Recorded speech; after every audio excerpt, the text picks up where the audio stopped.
Simpsons Index, an online spreadsheet that is also a podcast. This is the podcast. Coming to you out of SideQuest Studios, this is the Simpsons Index, episode 269. Nice. Thank you. Hello out there, I'm your host, Elliot J. O'Neill. Joined here as always, except when he's not, is BT Calloway. Host 3 will shock you. I should have said guest 3. I'm going to leave. Guest host, panelist with the most, it's James O'Connor. Yep, that's me. I am also on this episode. Hello. And thank you for joining us for the Simpsons Index. We review Simpsons all across the eras, and today we're heading into the Disney era for what is the longest title in the Simpsons catalog, or to use a joke from the movie, the Simpsons catalog so far.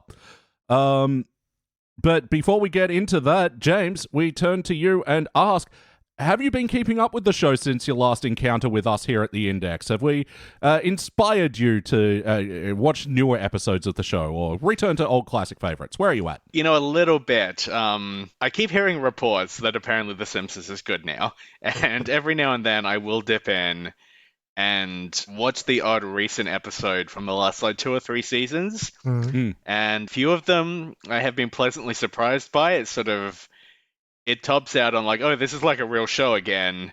It never gets to the point where, I feel like I should be sitting down and watching it every week, or, it's obviously nowhere near what it was. But there's been the odd episode and I'm like, I didn't hate that. I don't need to go and take a shower. Let's see if I felt that way about this episode tonight or not. Yeah, because recently we finished reviewing season 25, and every time we finish a season, I like to do a quick, social media roundup and, say, oh, yeah, here's what we learned from this season. And just looking at the graphs and the charts, man, that 25 to 30 point is so bleak. People were already saying the show was bad, 10 years prior to that. But, and yeah, sort of what we've noticed is that the last few years have gotten back to that late teens era of quality. We still need more data, and we still need to review more episodes. Still collecting the data. Yeah, there was one season you wrapped up recently, and I noticed that the highest rated episode was one that I think I was the only one who had given it a silver, and just about every other rating in that entire season was bronze or below. So yeah. It's the one with, Carl goes to Iceland and he has a whole adventure. No, we enjoyed that one. Yeah.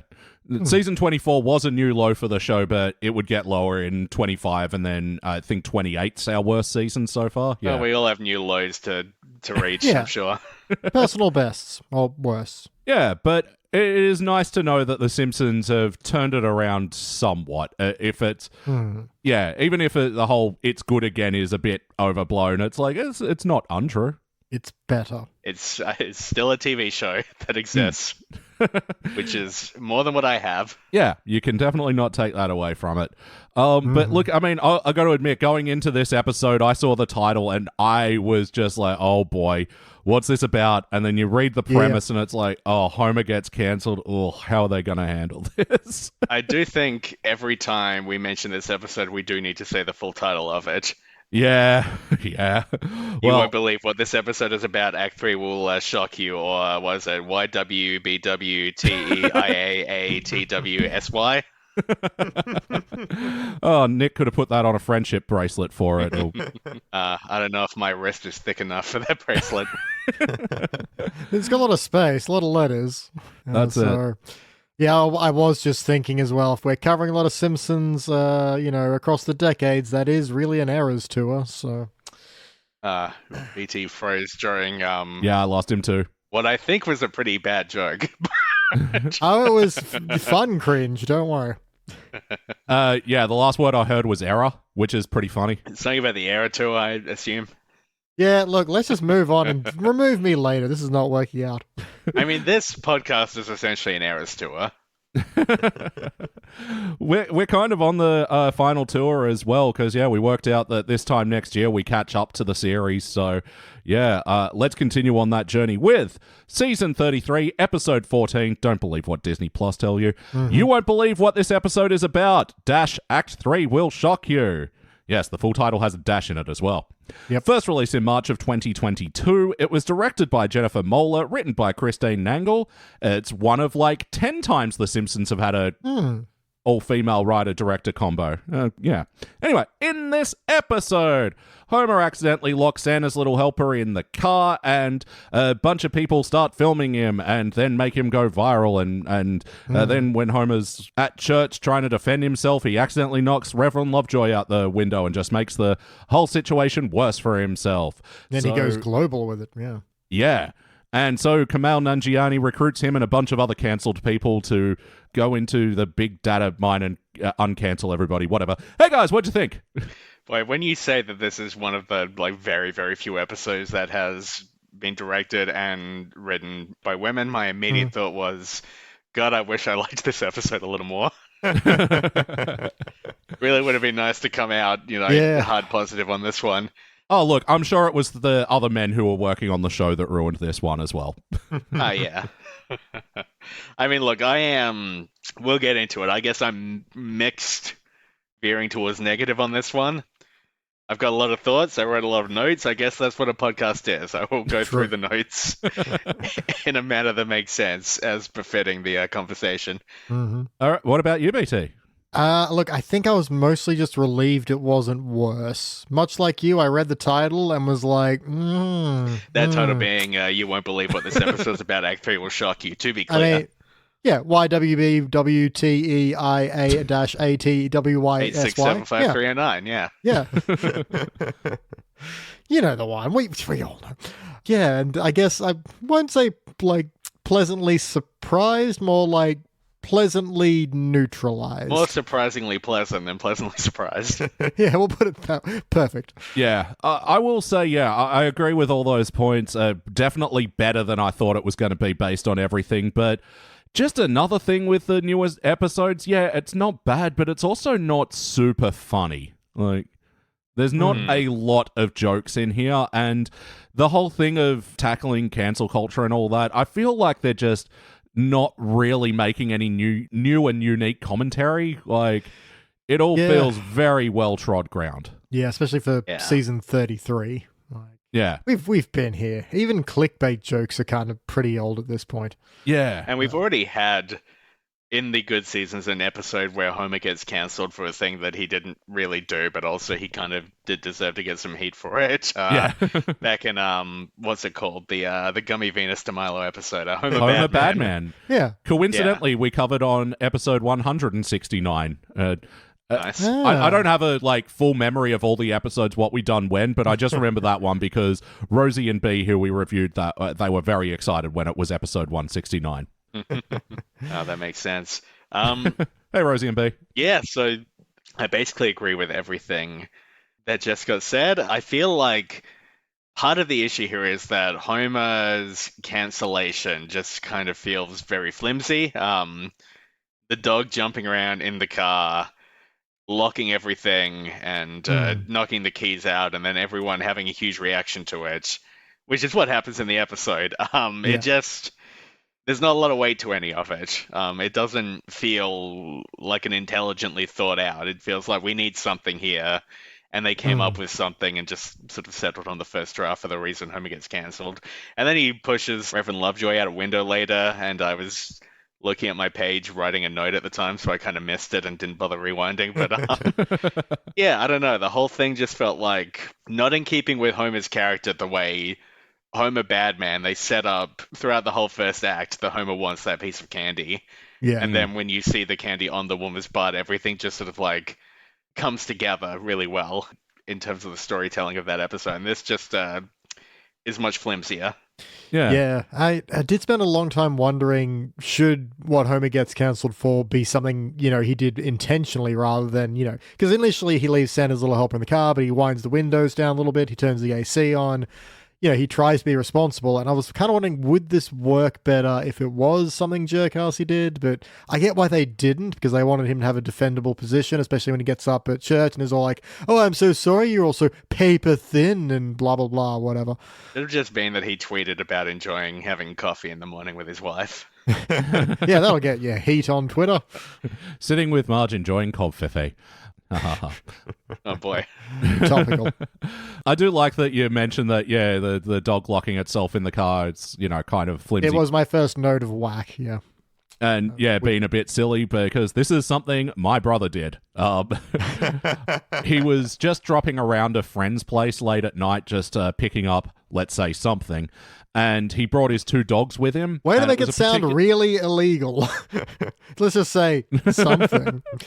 Could have been drugs, could have been prostitutes. We won't tell. It was one of those. Which one? Will shock you. But yeah, so he brings his 2 dogs with him.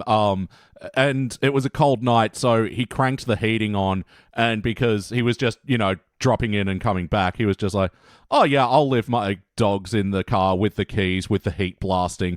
Because the other thing is, they were Chinese crested dogs, the bald ones. Oh yeah. So yeah, they would get cold. Very little insulation. Yeah. So, of course, he comes back and sees that in their excitement, because they are kind of the little dogs, they like to jump around a bit. Yeah, they had locked themselves in, and he had to make an embarrassing call to the NRMA at like 11 or midnight or something to say, hey, can you come let my dogs out? They might die of heat stroke very soon. And please do not ask any questions about why I'm at this place. What I might have been doing here. Scrub the note of whack I had off of that whole plot point, because clearly it is not as wacky as it seems. Completely plausible. Look, it's... Sometimes my brother lives a cartoonish existence. It's just... But yeah, let's hook into this. James, we'll start with you. For better or worse, what's a moment that stands out to you from this one? The very first scene with this industrial vacuum cleaner that Marge is borrowing. This happens to me every time I watch a recent episode. Julie Kavner's voice is like a jump scare to me at this point. Yeah. Just jump scare. When she starts speaking, I just really wish that somebody would give her a nice cup of tea and let her sit down and just say you've done a really good job, but you need to rest your voice. That is definitely a thing that jumped out at me. And then the first moment where I thought maybe I was going to get some juice out of this episode is when she gets the vacuum and she says something about how she's going to make these stains her story, as though she has been paying way too close attention to the marketing. Yeah. And she is repeating the slogan back. And I thought, hey, that's almost a joke. And that is a thought I ended up having many times throughout the episode. Hey, that's almost a joke. Or, oh yeah, I see what they were going for here. So that really set the pace. Yeah, well, you sort of mentioned before in the initial thoughts is that, and it's something that, we've been encountering with Simpsons episodes since the season 20s, is just it really feels first drafty. This feels like the first version. This needs a few more rewrites, and I'm totally with you there on the joke telling there, because it's almost. Yeah. And then when Homer goes to the dog park, and I noticed the dog park is just called Dog Park, and I think, well, I feel like the old show would have tried to come up with a fun name for the dog park. But then there was the bit where Homer goes into the dog park, and Lenny is there, and he has his little dog, and he starts talking about starting that club, the Dog Dad Boys, and he says they should start a club. He says, I'll reach out to logo designers, and it gave me this sort of this pang, because I thought that is the most Nick-coded joke I've ever heard. Nick being, of course, my co-host on our podcast, Pods of the Key of Springfield, which maybe one day will come back. But that is just exactly the kind of thing that Nick would do. Just start approaching logo designers for a thing that just popped into his head. So got a couple on speed dial ready to go.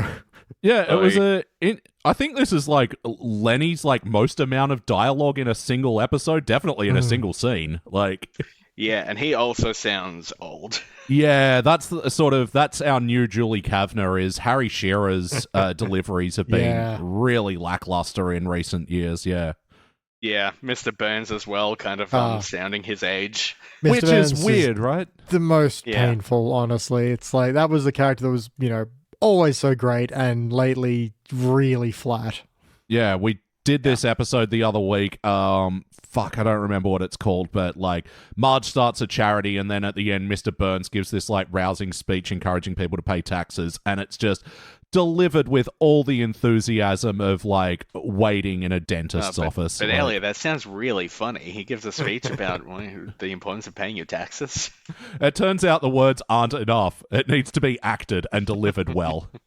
Because, I mean, that was kind of what I got with Lenny here, is that there's some genuine funny stuff, especially about, like, the dog parent kind of people, and I was kind of enjoying that material, and I'm like, yeah, sure, Lenny can be this character as well. He's pretty Play-Doh like that. You can mold him to a few things. Wearing his shirt that says, who really rescued who?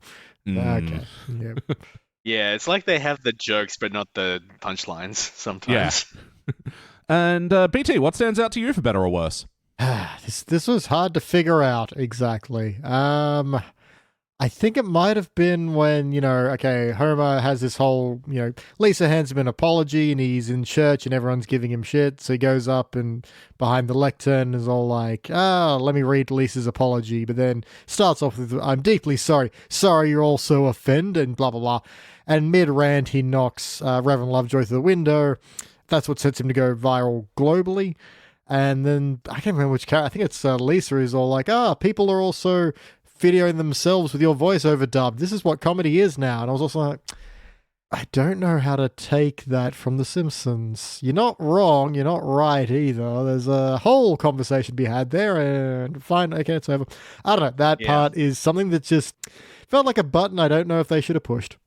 Yeah, I found that joke very tedious, even though I kind of agree with like the sentiment under it. It just it made me feel annoying for agreeing with the sentiment. Just sort of because there wasn't, if you're gonna make a joke about how tedious this is, like actually make a joke, don't just be tedious. It's weird coming out of Lisa's mouth, and there's something very almost defensive about it, as in, this is what comedy is now. No wonder kids aren't watching our show. It's like, there's you could also be good. I like the idea of now just changing my name to Be Tedious. I'm good with that. Homer going on his little rant about how everyone's too easily offended. It is nice that they let Ricky Gervais come in to write a joke for them. Nah, it wasn't him, because there wasn't a rant about being an atheist in there. Oh yeah, I mean, it was in a church as well. Yeah, it would have been perfect. Wait a minute. Wait. Are you telling me that Ricky Gervais is an atheist? You're not going to believe this. It will shock you. Hot off the presses. I think I make that joke every time I'm on this podcast. It's worth it. I hope people like it as a joke premise. I know there's a certain irony to me making this joke when most of my complaints so far have been that the jokes in this are kind of tedious and unthoughtful, but still. Hey, we're a podcast. We don't hold ourselves to the same standard we hold The Simpsons. That's true. And what stands out to me this one? Well, look, I think the title of this episode, which is, of course, You Won't Believe What This Episode Is About, Act 3 will shock you. Act 3 didn't really shock me that much. How about you guys?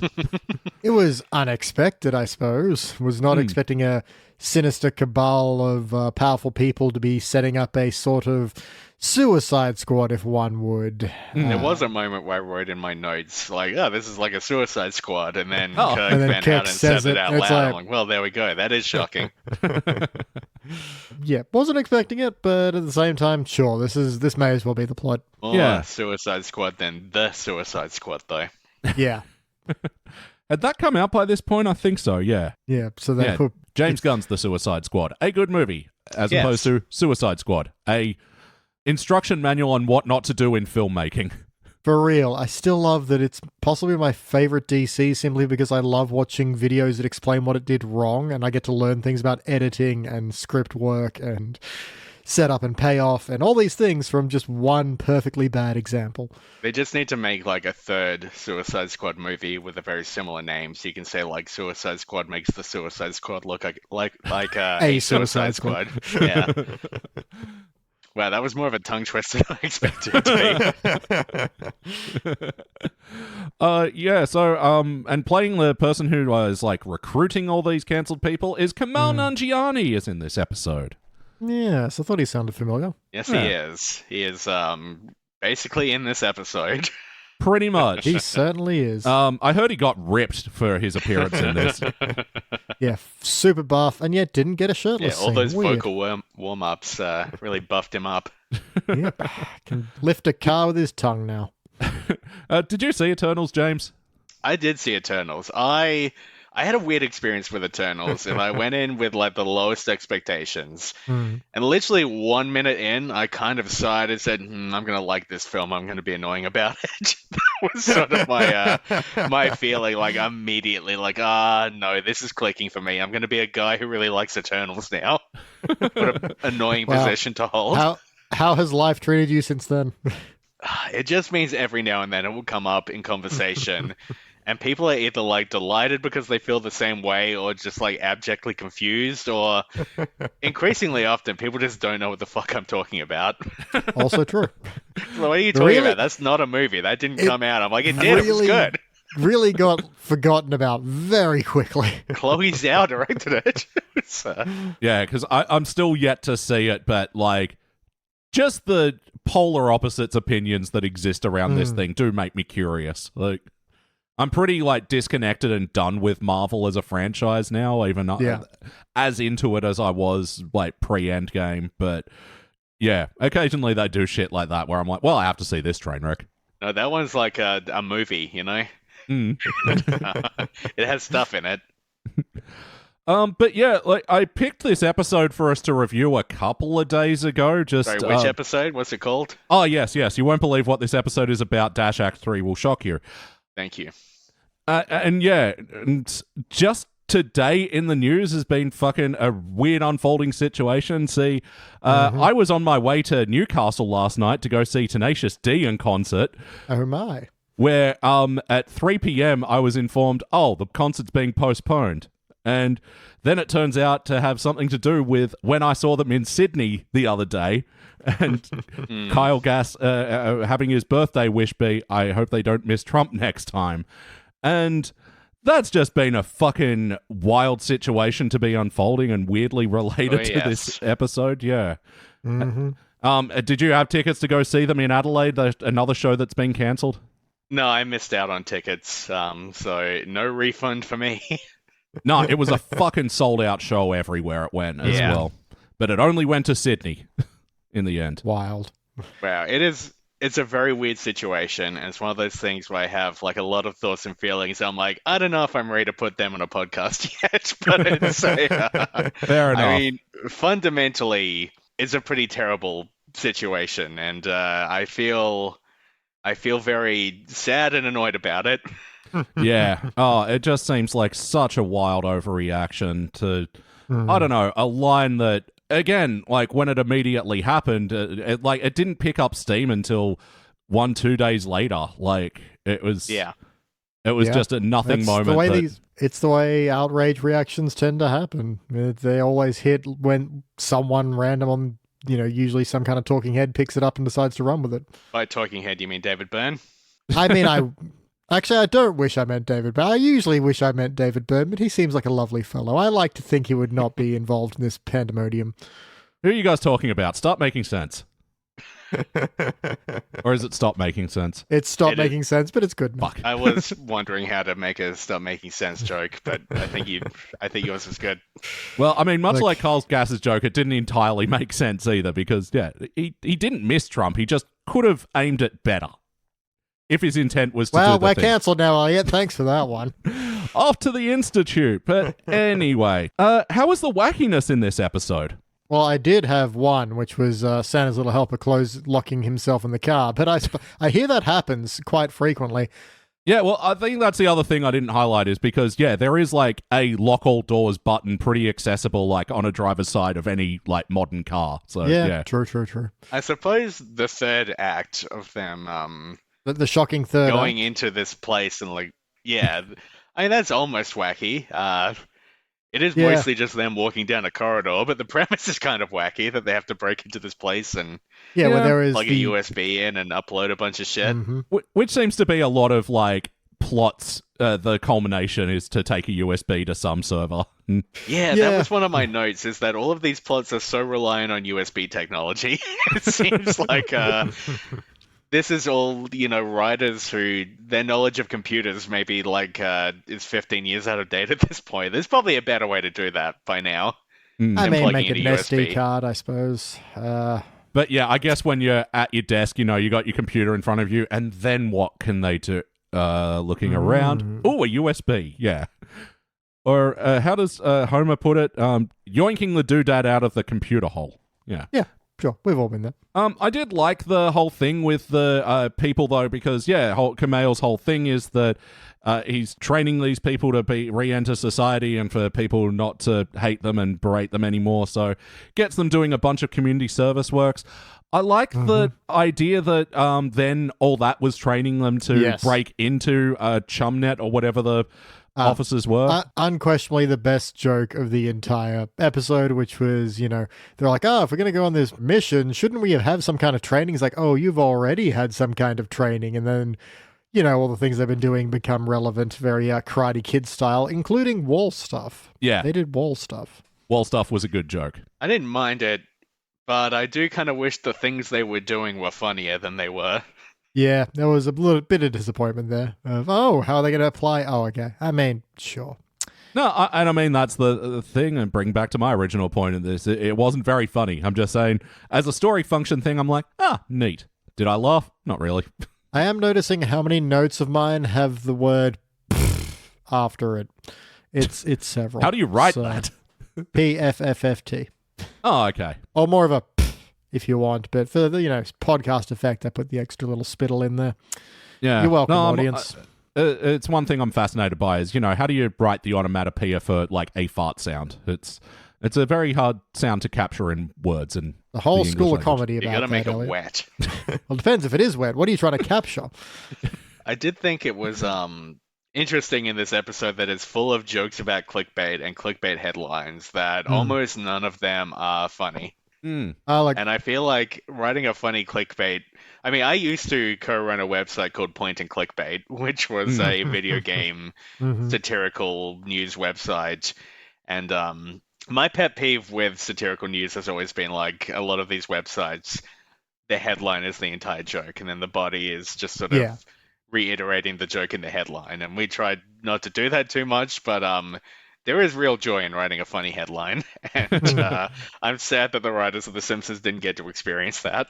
I mean, I liked one, which was, man gives his girlfriend a sweater. What happens next is fine. Yeah, I didn't mind that, but I didn't end up writing any of them down because they're just, when you're fronted with that day after day after day, and they're kind of just saying the things that you'd see, it's like, there's no spin, there's no playfulness, unless you're talking about that sweater joke, The only one that actually got a smile out of me is when, towards the end, when they're walking down that corridor, and one of the doors says, "You'll never believe what's behind this door," and then in parentheses it says servers. I thought that's a joke, essentially. That's I like the idea that in this weird clickhole nightmare building, even the server room has a clickbaity title on it. That's that ticks over into a smile. Ticks over into a smile. The Simpsons is truly back. And how about the wackiness of the each of the cancelled people? So we had Helen Lovejoy as the Lemonade Karen, a guy that would sing on the toilet, Pissed Off O'Shorty, and Kirk, who was the juice box dad, who was berating the ref at his kid's sports game because he wouldn't take Milhouse off the field. I mean, the short guy, was Mo busy that day? Did they just... was Mo shooting a pilot somewhere? It does feel like a particular sort of viral video guy that you get sometimes, I mean, they all are based off of people who went viral, are they not? Am I wrong on this? Oh, there are specific examples, like... Yeah, I mean, I can't remember who all of them are, but, the... Lemonade stand woman is definitely based on that woman who called the cops on that. I think it was in New York. There was a girl selling water who was like 8 years old or something, and someone called the police on her. Good Lord. I'm pretty sure that short guy was also a guy who basically had this whole blow up of, you're discriminating against me because of height in a situation where no one was. Who's the toilet singer? I want to see those videos. Well, that one was weird because it's the guy who forgot he's both on mute and still on camera. And it's like, I'm sure that's happened, but I don't think that person is thought of in the same way as the other people. Yeah. There's also the general awkwardness of Helen Lovejoy is meant to be the Lemonade Karen who sort of stops these kids selling lemonade. And she says, she doesn't think they have permits, all of that. But, the actual video that is parroting was a woman that was being motivated by racism. It was she didn't like Yeah. that these black children were selling lemonade in her neighborhood. It's sort of it's weird to like do the parody version of that and tone it down from what it actually was. Yeah, well, because now that you're mentioning about the toilet rocker who found out, realized he was on Zoom and unmuted and whatever. Yeah, is that referencing the guy who was like jacking off during a Zoom meeting? Or Possibly, but I don't know. But yeah, it was a weird mix of, they say to Homer, okay, we want you to meet the other cancelled people you were working with. And for a second, I'm like, shit. But then I'm like, okay, it's Helen Lovejoy. It's not going to be a real example. And now it's based on a real example. And we're kind of in a weird mid-ground between making references, but not. And the fact that two of the characters, it's got Kirk and Helen Lovejoy, who are, Simpsons characters, and then two non-Simpsons characters to kind of fill in the roster. And it's like, surely it's all or nothing. I agree. And it is weird just from a pure plot standpoint that Helen Lovejoy is there, even though the reason Homer got cancelled was because he pushed her husband out a window. Yeah. No, that's an interesting... People who don't watch these episodes hear these podcasts like, what the fuck is going on in this episode of The Simpsons? It sounds so disjointed when you just sit down and spell it all out. Yeah, sometimes it all feels like a fever dream, but the rankings will shock you. But how about the heart in this episode? How are the emotional moments? At the end, Homer is feeding Santa's little helper prawns, and I thought that was cute. Yeah. No, I actually like that Homer and Santa's little helper have a nice relationship in this episode and do fist bumps and things. Santa's little helper has a weird little human face in this episode, and it unnerved me. I don't know if it's just something about like the animation style in this current season, but there was something he just looked too human, and I don't know what to do with that information. No, I mean, the animation has definitely changed under the Disney rule. Yeah. Like, we see it in that opening sequence where Marge is trying to hurry along breakfast and, just bringing it back to the wackiness and just... The characters are so rubbery as well. And, when Homer is making his big speech in the church, I'm like... Your eyes don't look right. Like, there's just something about the way his eyes were drawn in that entire scene. Like, I don't know. It just didn't sit right with me. And then there's the whole thing with Lisa writing the apology for Homer that we don't get to hear. Nope. And I guess theoretically there's heart in that, in Homer being like, oh, I've got to apologize. My daughter wrote this letter. I'm Homer. I'm the dad in the family. This show's called The Simpsons. But I don't know. And this episode is called You Won't Believe What This Episode Is About - Act 3 Will Shock You. Yeah. I just don't buy that he'd be able to apologize his way out of this situation. I feel I felt like there was going to be an implied kind of joke of Lisa says, I wrote you the perfect apology script, and it being like the apology script, the script that everyone who makes a YouTube apology follows. Yeah. And it being, considered so unique and, not unique, but so perfect and heartwarming that everyone falls for it. And there being kind of a meta joke in that. But like Elliot said, we don't hear it. So it's like it's not bothering to write its heart, but still expecting it to land, I suppose. Even if there was a joke that like, you're a white man and this happened 3 weeks ago, you're already forgiven. It's, there's something they could have done.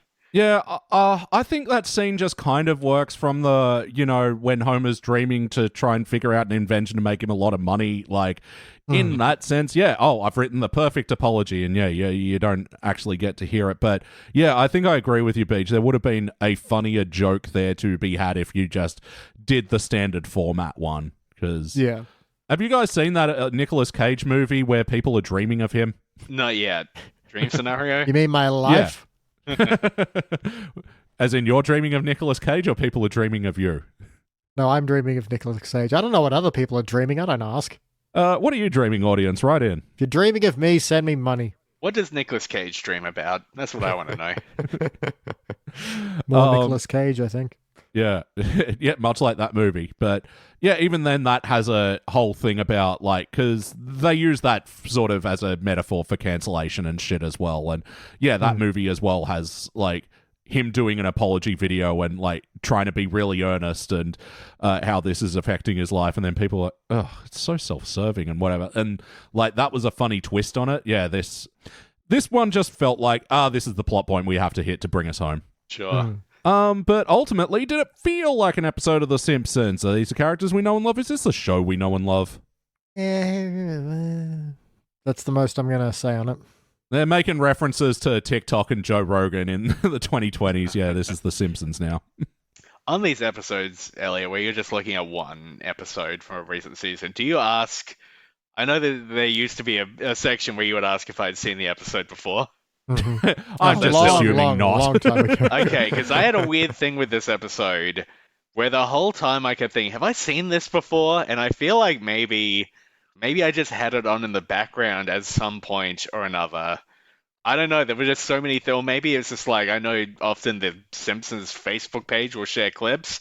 Yeah. And I just felt like I had seen a lot of this episode, but didn't really remember sitting down and watching it. And to watch an episode of The Simpsons and have this feeling of like, I think I've seen this, but I'm not really sure, is so foreign to me as somebody who has seen the episodes I love, like conservatively, like 40 times each. Like I just rewatched the Radioactive Man movie episode before this podcast. Wonderful. Yeah, it didn't really feel very Simpson-y to me in the classical sense, I suppose. Yeah, I mean, that's it. Like, and I think I need to consciously do that to recalibrate and watch some old Simpsons because, yeah, we're caught up to the first, like, 22 years of the show now, and we don't have that recalibration. It's like, I guess this is the show. We don't have the classic to, like, be the reminder anymore. You're very right. We have to start scheduling that in. It's self-care, yeah. Yeah, it's important. Well, more like aftercare after you get abused doing this. But it's important. Yeah, I don't know. I don't feel like anyone felt particularly off. Even Homer's response, which was, I don't know. I don't think it didn't feel Homer, you know? Yeah, I think it's the broad strokes that feel like a teen's error, but it's the details that don't quite gel into the idea of The Simpsons. Sure. And that's kind of my, feeling on it, because it depends how you want to think of it, I suppose. Again, how are you spelling that? MRPHHY YWBWTEIA-ATWSY. Of course. Very good. We all know it. We've all memorized it. Yep. Won't be forgetting about it soon, unlike the actual content of this episode. I'm going to get a tattoo of it. Which I have possibly already seen and forgotten about before. But yes or no, would you watch it again? Would you give it another chance to wonder, have I seen this before? If I forget I've seen it, maybe. Yeah, now that I've possibly seen it twice, I'm probably going to avoid it in the future. Twice feels like a crazy number to have seen any episode from this era. Yeah. But what would you like to change? BT, we'll start with you. I mean, it's the comment that needs to be made, but is the least useful. Make with a laugh. I could forgive a lot on this one if I was having a better time. And I got, like, up arrows on things I liked, like, that were kind of okay. Like when, the fire brigade show up to get Santa's little helper out, and Homer fumbles around trying to, apologize or whatever, and then accidentally locks a Dalmatian in the fire truck. It was the kind of thing where I went, that is a funny joke. I didn't really laugh at it, but, the comps. So there are a lot of notes because in my final notes, there'll be a fair few things I liked, but it's just I don't know. There's not jokes. Like, I don't know. There's not enough jokes per minute. We'll put it that way. There's some things I did enjoy, but it's too few and far between. Plot-wise, sure, they go with this wacky, sinister cabal thing. Fine. Yeah, I don't really have a problem with it in terms of a plot. It is going a bit sillier than normal, but it's not something I want fixed. If you're going to do this, just make it more fun. Yeah, that's it. How about you, James? Yeah, I feel like often when I've come into these episodes, I have like a fairly high level, like, here's a complete rewrite concept. And on this one, it really does feel like what it really needs is another pass, and then another pass beyond that, and just like multiple. The thing you're meant to do with writing, where you sort of take it and you sit down in a room with multiple people and you finesse it, and you take the bits that need tightening up and the bits that don't really work, and you find a way to sort of square the circle and everything, because the bones of an okay idea are there, and there's some fun silliness, and there's some subjects in here that are ripe for parody and satire, and it just doesn't quite come together as a cohesive episode, either in how Homer is cancelled, what that cancellation looks like, and then how he fishes his way back out of it. There's also no B plot, really, which is, apart from Marge with the vacuum at the start, which I feel like is usually fairly important for the really good episodes of The Simpsons to have like a... I mean, not in every case, but I feel like another little thing happening off to the side could have been fun with the rest of the family. Every time we sort of check in on them, I wondered what they had been up to the rest of the time. And everybody should be asking, where's Bart? You know. Where is Poochie in this episode? It's a question. It's like Superman in Seinfeld. He's in the background of every episode at some point, yeah. Yeah, Luke, I'm the same. I don't have a big story fix for this one or an immediate problem with how the story functions because I think it's fine. Like, yeah, again, just to repeat your point, Peach, the wacky organization leering over and wanting to uncancel everybody. I mean, sure. But yeah, what are we doing with it? And James, yeah, that's a great point. A B story that could coalesce at the end and make the ending feel a bit bigger because it just didn't. Like, it is a big story point to end with, but it just really felt like we were going through the motions on this one and just, okay, this is where you do this is where you do that. And that's fine. But yeah, if we're primarily a comedy show here, make it with the laugh. Yeah, it felt more focused on telling a story than telling jokes. And I feel like a lot of the really good Simpsons episodes, and we did this on our podcast all the time, if you really pay attention to like the plot of it doesn't make a lot of sense or it completely falls apart and it just fundamentally does not matter at all. Oh, no, like, that was one of my big shocking discoveries. Whacking Day, hilarious episode. It is a house of cards of a plot. Like, oh, yeah, ridiculous. Why would a town have a day where they whack snakes? And there seems to be a snake problem. They maybe should. Like, to the next question, which is not a question, it's a declaration. It's time for our final notes. Now it's time for our final notes. Everyone's final notes. Oh, with bass harmony by James. You can go first. That's a good song. I'm trying to do the comedy bang bang. Okay, my notes. I actually have heaps of notes that we didn't get to just because this is an episode where there's a lot to observe and it doesn't necessarily all translate to like great conversation. So I'm just going to run through like a big list of stuff. Look, I've also gone through my notes and marked the ones that are worth talking about, and it is not half of them. There was a no couch gag, which upset me because I feel like in these later episodes, often the couch gag is the best part, but not in this episode. It's so weird because in the 20s, our complaint was there's these like 4-5 minute couch gags that are just plot irrelevant and just eating up time that the episode so sorely needed, and it's gone the other way in the 30s where they often skip the entirety of the intro and then do these episodes which really need fucking tightening. Like, yeah, and then for some reason do a like mid-credit scene. It's yeah, that is standard now. When they go to the ice cream store, it's called Dairy Girls Ice Cream, like the Netflix show, but with dairy, the word for milk, and bad joke, silly. What's going on? Yeah, a fan reached out to Matt Selman and asked if that was the reference, and he said, yes, we pretty much had to, or something along those lines, and sure. Okay, I mean, that's not even like first pass. That is like... you make a typo, and you think the typo is kind of funny, and you keep it in. I just have a note here that says everyone is being unrealistically tedious when they're all gathered around the car. Yeah. I don't know. I didn't have a lot of patience for that scene. No, I mean, the episode's whole commentary on, like, the herd mentality and whatever, it's... it's tedious. When they keep showing social media posts with captions, none of the captions are funny, and that is annoying. Partly because I like jokes in my comedy show, but also partly like... If you get to be a writer on The Simpsons, that's a fundamentally pretty cool job. And surely part of that job should be that you get to come up with funny captions for shit. Like, there should be...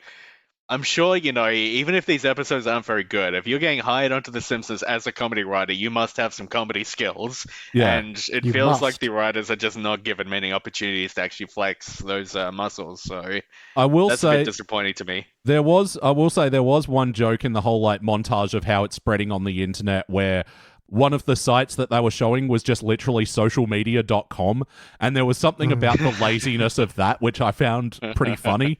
But like, That's again, that's very space filler that they didn't fill. yeah, exactly. Like, Yeah.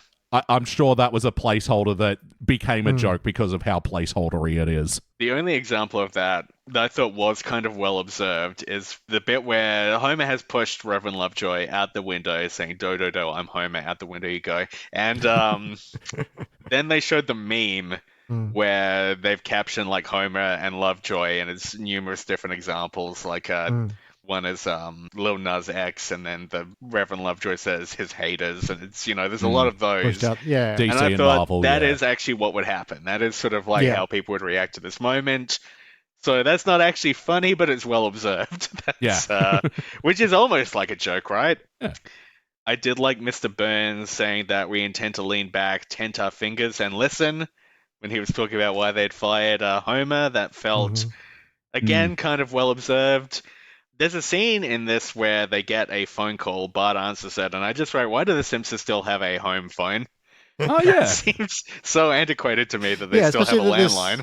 This episode is so heavily devoted to mobile phones as well. Yeah. Yeah. And if my dad, a man who still in the year 2024 owns a fax machine, even he got rid of his home phone landline. Like, yeah. I suspect that it's just that Al Jean has a home phone. He strikes me as somebody who would have a landline. Al Jean been stuck in the past? No. Where real business happens on a landline. There's a scene where Homer's going to numerous places and getting rejected by his friends. And in one of them, he tries to go into, I think, Krusty Burger. And Krusty and Carl are in there. What are they getting up to? Yeah, Never what's seen Krusty them and hang out before. Krusty and Carl's little adventure? Yeah. It's King like of I'm the playing Sea, yeah. Mario, Paper Mario and the Thousand Year Door at the moment, and I'm way yeah. more interested in Luigi's story. I'm like, can I play that instead? Because Oh, yeah, that's great. Luigi's Adventures am- sounds so much more fun. I'm kind of surprised they haven't made that game. It seems like it would be a little fun thing they could put out.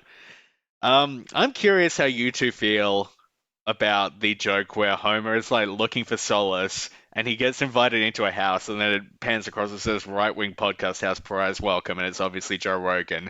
Because I think that's kind of funny. Yeah. Yeah, I like the sign gag more than anything, but I don't know. I still have no real opinion on Joe Rogan. I've never listened to his show, so I don't know. Maybe I was just really relieved that even Homer was like, I'm not going to go in there. This seems like a bad plot. Do not go behind that story plot. It is too shocking. No, this is a joke that kind of got ruined on social media for me because it was like, Simpsons skewed Joe Rogan and they fucking own him hard. And it's just this 1 second joke that's... Yeah, nothing. Yeah, just... They didn't got him, but I mean, yeah, it was fine. And yeah, again, where Homer is skirting the line of like saying things that right-wing chuds say, like that was a moment where you can go, oh, okay, at least he's not that bad. Yeah. I don't know. I guess I'm just like anything that I find even mildly amusing. It's like finding water in the middle of the desert. Yeah. This episode just like briefly becomes about prawns, which is weird. So that was on my notes, and it again is a bit that needs just another pass on the bit, because I do like how overdone it is. There is something funny about that with like, shrimp, who you calling shrimp? It's prawn time, baby. And it's like, okay, that's, but it just needs a little bit of refinement on the tail end. They go really hard, and then they show a lot of pictures of prawns, and then there's like a prawn drink at the end, and it's this weird thing where like everything else they show just sounds like a nice prawn dish. Yeah. It's not as good as like in I think it's season 1 where they go to that seafood restaurant, but Marge has the seafood allergy. And she asks the waiter, what about the bread? Is there much fish in that? And he says, yes. Oh, yeah. So I'll just have some Tic Tacs doesn't in my rise to purse. that level. Excellent choice. There's a mention of a prank where YouTubers chased Homer with real machetes, which I kind of laughed at. And I thought, like, this is the kind of thing where all the good jokes in this episode would be like part of a 10-joke volley in an episode of 30 Rock or Hacks or something like that. It would be like, quick fire, quick fire, quick fire. Like, you don't even have time to laugh, but you're taking in all this funny stuff that they wrote. Yeah. But in this, like, you get one of those, and You laugh a little that's all bit you and get. give a bit of time to breathe, but like, God, it made me want to watch 30 Rock. Yeah, a low joke ratio, and yeah, once again, we say it all the time, but these episodes are just so fucking silent, just lacking interstitial music or just atmosphere, like, and it just really makes these episodes feel emptier than they are, and they're already pretty empty feeling. 100%. When they're doing all the like good deeds that ends up being the training, it just made me think of the Stonecutters episode where they paint that building blue and then the helicopter crashes into it. What a good time. There's a whole joke in here where Kamal's character is trying to trick them into taking on his radical plan, and he says, you know, maybe it's too radical, and then Homer says, oh, that does sound too radical. Thanks for being honest about that. And then bye forever. And look, it's not a great joke, but it did make me think about how if this was an episode from like 20 years earlier, in like that in a particularly bad period there, they would have really stretched that joke out, and it would have gone on and on. And as it was, they stretched it out too much. But we get like 40 seconds of that joke where it would have been 2 minutes at one point. So yeah, it's again small mercies. A bit I kind of like, but yeah, it does drag it a little bit too much. And I do like though that he gets brought back by no, I just said it was radical, so you'd find it intriguing, hey? Yeah, that I enjoyed. But yeah, I agree. It's again just a few more passes on this and would have refined that down. Yeah, and then once it turns into the Suicide Squad parody, I did like Homer saying that they were like a family, and the way they're making fun of the movie Suicide Squad, because that is a terrible scene in a bad movie. Yep. Not actually a good joke, but, you know, it made me remember how much more I hated that movie, so, you know, that's something. Reminds you of good Simpsons, reminds you of bad movie. Yeah, it's great. Yeah. The clickbait hallway is a funny idea executed adequately. That's what I sort of thought. Like, it's the idea of like a hallway of intriguing headlines that they have to stop at is inherently not a bad idea for a joke. It's just that the headlines were not quite funny enough to I did pop for the short guy sees one and says, one simple trick to add years to your height. I'm like, okay, that's a decent mashup. Yeah, but that's the thing. It was just, it became the same thing over and over again. One character going, the I must watch this, and like all gradually getting zombified. Yeah, it was fine, just not tight. Yeah. My last note, have either of you read John Ronson's book, So You've Been Publicly Shamed? No, but I'm very familiar with his podcasts. Yeah, he wrote this book in 2015, and it was about people who have been shamed online for one thing or another, and then what their life sort of looks like afterwards, and like Justine Sacco, I think, is the person who wrote that terrible tweet where she was like on a plane. Going to Africa. Yeah, I don't even want to repeat the tweet because it's so poorly worded that you say the words out loud and, you know, Beetlejuice appears. But there's a chapter on her and everything that happened with her, and that's pretty interesting. But there was also a section in there about this service that basically will scrub the internet for you, or will sort of like as best as they can do it. This is probably a bit out of date because now Google is completely fucked, and like you can't really predict what search results is going to show or how AI is going to, you know, twist information. But there was a service for a period of time, at least, that was sort of offering a similar service where they would try to change what came up when people searched for you. So I thought that was almost interesting. It's quite a good book. Probably a bit out of date by now, but it was interesting at the time. Yeah. No, I like John Ronson. His podcast series, Things Fall Apart, was quite good. Good times. Good times with people who I, in my head, mix up with Louis Theroux, even though they are quite different. I don't know. It's social issues, British. It's the same person. You mean John Oliver? Yeah. But BT, what are your final notes? Okay, there's a little detail I like. After Marge cleans the carpet, everyone in the next scene is wearing like plastic booties to not ruin the carpet. Yeah, a joke they didn't call attention to. Yep. Yeah, again, I like they had that level of detail.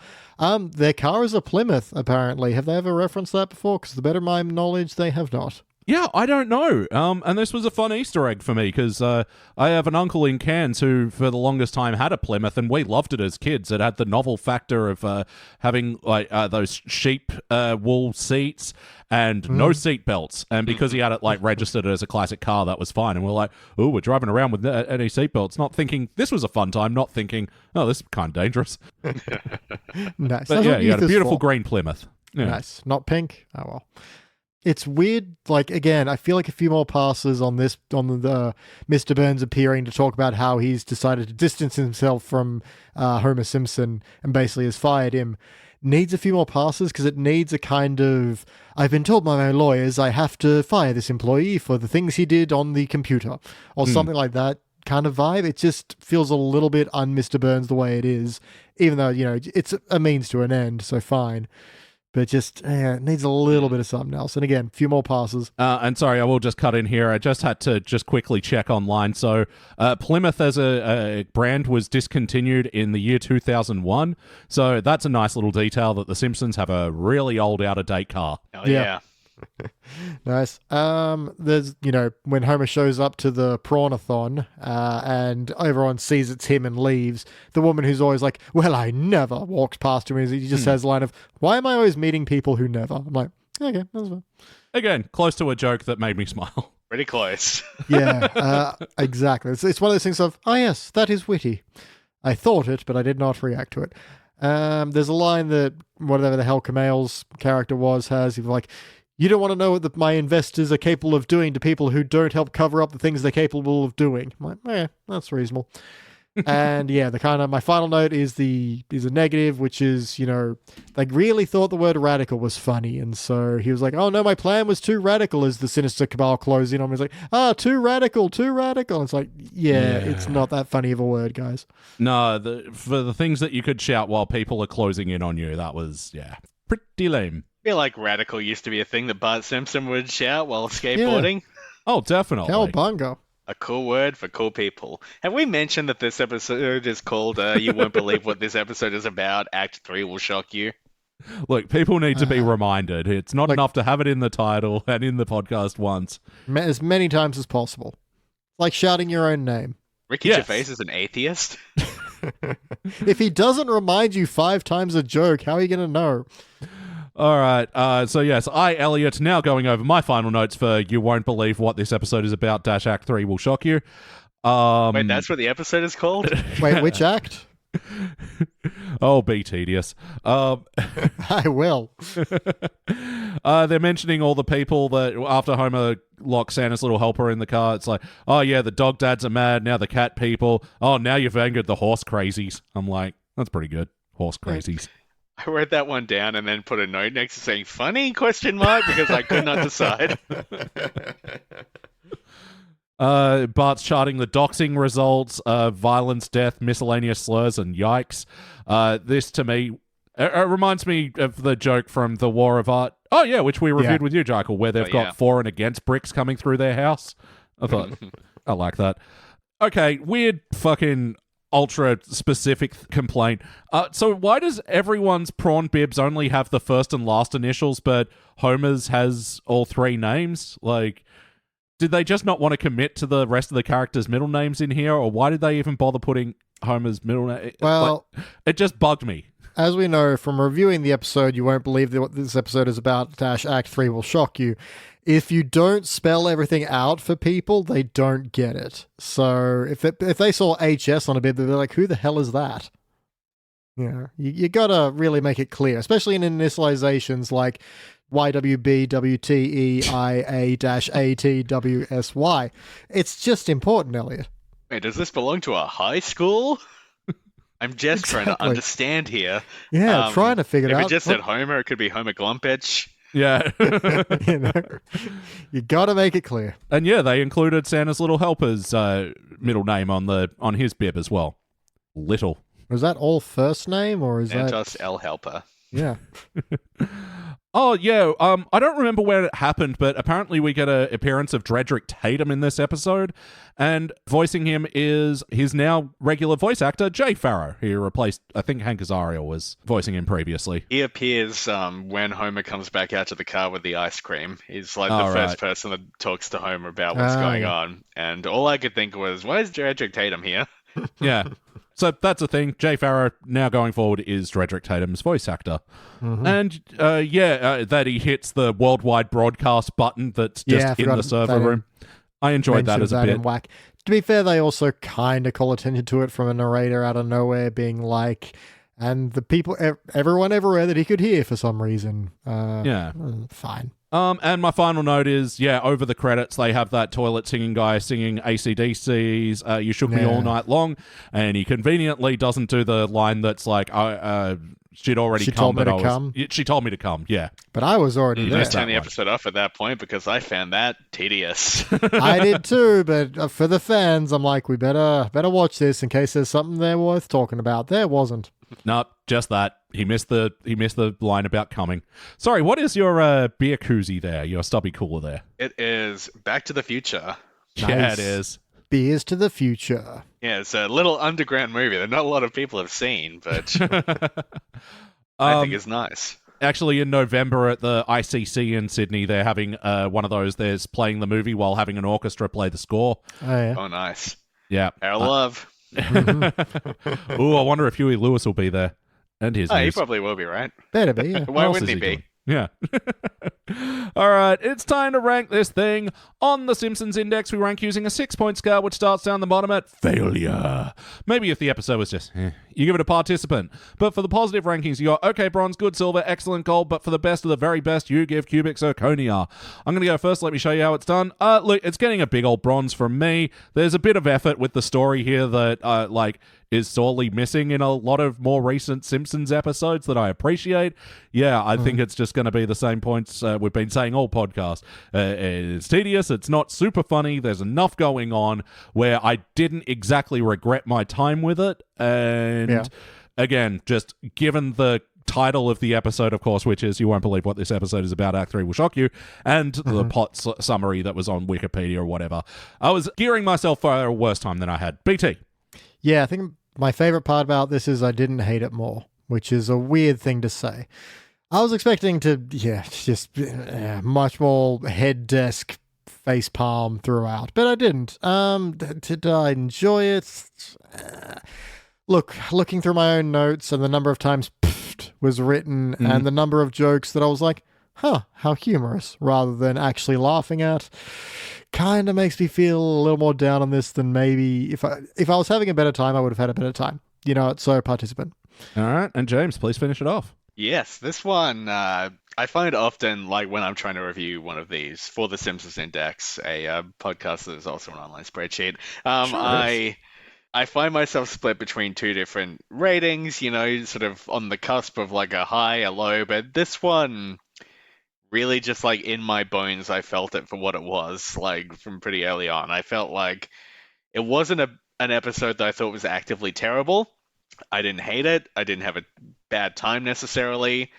And I thought there were some decent concepts in there, but I also just like, it never hit a point where I'm like, I actively think this is good, or I would recommend other people check this out, or, if I wasn't watching it for the podcast, maybe I would have turned it off midway through. I'm not sure. It just sort of like, and the fact that I have maybe seen it before, but I cannot say for sure also is maybe factoring in here. But to me, this is just a quintessential participant. It just glided right over me, occasionally made me smile, never really made me laugh, but also I didn't hate it the way I hate a lot of Simpsons episodes. So, just right down the middle, participant.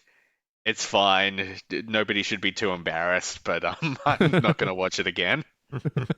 Fair enough. And overall that ranks as a shiny participant, which is actually our first shiny participant for season 33, season which is curiously getting an overall shiny participant ranking so far. All right. Oh, wow. Our best episode from the season so far is a Dole Silver for Pixelated and Afraid. Have you seen that one, James, where Homer and Marge get lost out in the wilderness and they have to get their way back to town? I don't think so. Yeah, It That's does interesting. sound familiar, but I might have just heard about it. It's unconventional but interesting. I would have given it a gold if it had a better first act. The first act will shock you. how it doesn't set up the rest of the episode, which is quite good. I'm looking over the ones you have reviewed from this season. I remember I did watch Portrait of a Lackey on Fire. I thought that was okay. Yeah, the Chernobyl thing with Smithers' new boyfriend, and Yeah. yeah, it's nice to get a pure Smithers episode as well. yeah, after that's it. 33 years. Love that pure, uncut Smithers. Yeah, where they're trying new things in the newer seasons. That's what we like, we appreciate. But yeah, James, thank you very much for joining us tonight. It is always my pleasure. I'm happy to be here.